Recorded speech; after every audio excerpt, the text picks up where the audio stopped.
This is kind of hard to understand, but sometimes you can try so hard at something. Sometimes you can be so prepared and still fail. And with every time you fail, it's painful. It causes sadness. Understand, my friend, is that you're supposed to fail. You're supposed to fail because failure is the stepping stone to success.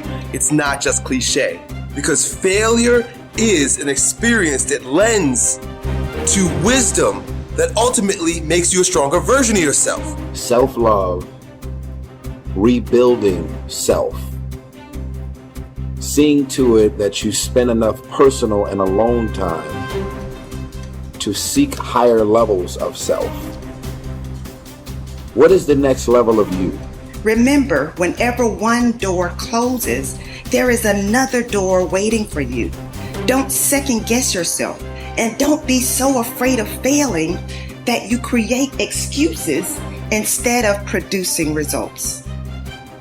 Every day, you have another opportunity to be and do what you were meant to do on this earth. This decision you're making right now will determine your outcome of your tomorrow. We don't have control over yesterday, but this decision that you're making right now will push you, will purge you, will drive you to have that fire down inside. There has never been a point, anytime, and there never will be, where everything is perfect. Okay? No such thing. Because life is a possibility. Because it's a possibility, it cannot be perfect. Doesn't matter what we do, there's still something more to do.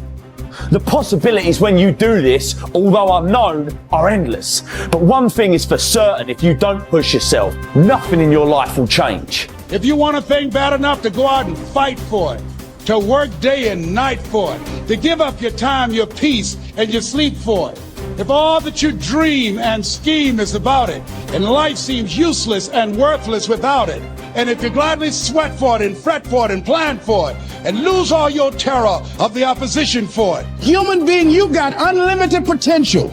You can put effort on you, and by concentrating on you and developing you, you can transform your life wherever you are right now.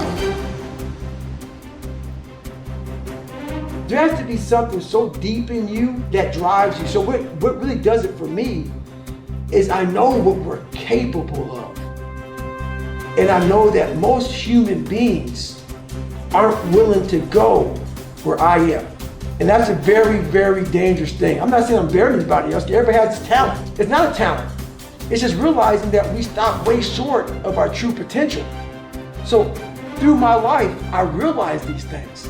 And I know what gives me fuel is I know that most people who are blessed with so much talent, great parents, great upbringing, didn't come where I come from. They're gonna quit before me. Having all the tools that they have, they didn't have the ability to examine themselves. When you have everything so nice in life, it's great to have a great life. But what happens is you don't self-examine. You don't do a live autopsy. When you have a fucked up life, it almost forces you to do a live autopsy. It forces you to find strength from places that no one looks from. Because food is not at the ready. You know, I have a learning disability. It's not at the ready. I can't just pick up a book and start reading. Right. There's preparation behind everything I do. There's everything I do has to come with so much preparation. It's despicable. It makes me sick. My own personal life makes me sick. That's why I'm so disciplined now. Without my self-discipline, there is no David Goggins. Like, I can't stop reading. I won't be able to read tomorrow. I will lose it that fast. I cannot stop going to the gym. My mind is set up in a spot where, hey, the second I stop, it wants to stop. Because I had a quitting mind growing up. When you get beat the shit out of you all the time, your mind wants to go to that nice spot where you're comforted, where you're not trying, where shit is easy.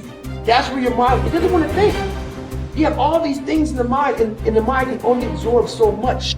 So all the pain it has to go through, it wants to push it away and say, let's not do that. So every day I'm fighting where the mind wants to go. So it's a constant evolution, man. There isn't a better way to live your life. There's no right way and wrong way. There is only the way that gives you more energy. There is only the way that gives you fulfillment. When you have those things, when you're fulfilled by what you're doing and it's giving you, the harder you pursue it, it's giving you more energy, you're on the right path. As the Greeks would say, segolodromo, I can't believe I messed that up. Segolodromo, which means you're on a good road.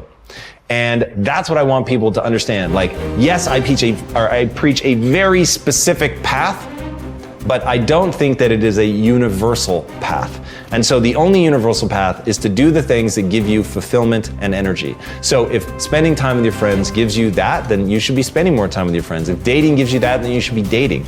So you don't need to want to be the best in the world at something. You don't need to want to make a lot of money. You don't need to want to be an entrepreneur. They're literally just stand-ins. They're proxies for fulfillment and energy creation. That's it. Many people have had difficult experiences growing up. They have fallen onto hard times and become associated with the wrong people. They have behaved in ways that were illegal or socially unacceptable. Sometimes they have even been convicted and sent to prison for their crimes. But at a certain point in life, they decided to change. They thought seriously about the kind of person that they wanted to be known as and thought of in the future.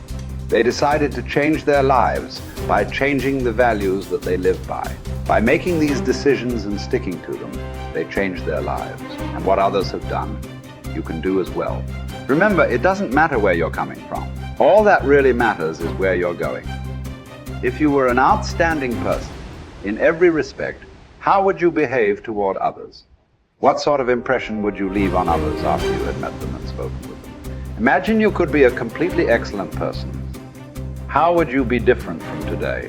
The moment that you begin walking, talking, and behaving in ways that are consistent with your highest ideals, your self-image improves, your self-esteem improves, your self-esteem increases, and you feel happier about yourself and your world. For example, whenever you are complimented or praised by another person, or given a prize or an award for accomplishment, your self-esteem goes up, sometimes dramatically. You feel happy about yourself. You feel that your whole life is in harmony and that you are living congruent with your highest ideal. You feel successful and valuable. Your aim should be to deliberately and systematically create the circumstances that raise yourself. Esteem in everything you do. You should live your life as if you were already the outstanding person that you intend to be sometime in the future. Decide today to be a man or woman of honor. Resolve to tell the truth and to live in truth with yourself and others. Crystallize your values in each area of your life. Write them down. Think of how you would behave if you were living consistent with those values and then refused to compromise them for any reason. Once you accept complete responsibility for your life and for everything that happens to you, and then create an ideal picture of your perfect future and clarify your values, you are now ready to begin setting clear, specific goals in every area of your life. You are now on the launching ramp and ready to take off toward the stars. You have to work on yourself. You have to have an unstoppable attitude, and no excuse is acceptable. And you've got to make it a priority, a non-negotiable in your life, and hold a constant vision of what it is you want to achieve. See it accomplished and go all out. Find a way to win in spite of the setbacks, in spite of the disappointments, in spite of your failures. I tell people when I'm giving presentations, you will fail your way to success. I have a saying, is life knocks you down, try and land on your back, because if you can look up, you can get up. And so those experiences of going after goals that's beyond your comfort zone and having relationships that will challenge you. And so those experiences, they challenge you to go to that next level and continue to move forward in your life, doing new and exciting things that eye has not seen, ear has not heard, nor is it in the heart of mankind what God has in store for you when you live a heart-centered life, deciding that you're going to live a life that will outlive you. You're going to live a life that counts, a life that will build a legacy and change the planet. You know, Horace Mann said, we should be ashamed to die until we've made some major contribution